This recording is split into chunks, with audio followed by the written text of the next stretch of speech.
રાજ્ય સરકારે મંત્રીઓના ભાડા ભથ્થામાં કરેલા વિશેષ વધારા પર પ્રતિક્રિયા આપતા કોંગ્રેસના પ્રવક્તા મનીષ દોશીએ જણાવ્યું કે પ્રદેશની સરકારે બહુમતીના જોરે મંત્રીઓના ભાડા ભથ્થામાં વધારો કર્યો। રાજ્ય સરકારમાં નાણાકીય વ્યવસ્થાપનનો અભાવ છે। રાજ્યમાં જન્મ લેતું બાળકના માથે 89,000ના દેવા સાથે જન્મે છે, જ્યારે મંત્રીઓને સર્કિટ હાઉસ અને બીજી સુવિધાઓ નજીવા દરે મળે છે। આર્થિક અસમાનતા વધી રહી છે। સરકાર જો કોઈ વિકાસ કર્યો છે તો એ દેવાનો વિકાસ કર્યો છે। રાજ્યમાં 3,45,00,000 લોકો સસ્તા અનાજ પર આધારિત છે, જ્યારે 78 લાખ પરિવારો ગરીબી રેખા હેઠળ જીવે છે।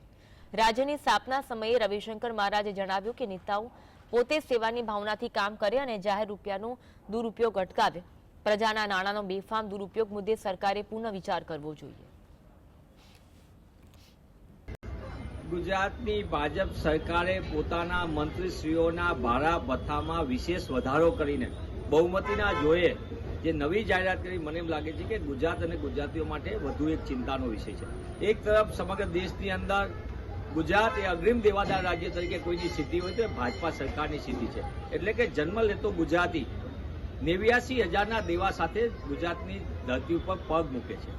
વધતું જતું દેવું, નાણાકીય વ્યવસ્થાપનનો સદંતર અભાવ અને સામાન્ય ગુજરાતી પોતે સતત અસમાનતાનો ભોગ બનતો હોય ત્યારે આ પ્રકારની મંત્રીશ્રીઓ કઈ પ્રકારની સેવા સુવિધાઓ મેળવવા માંગે છે।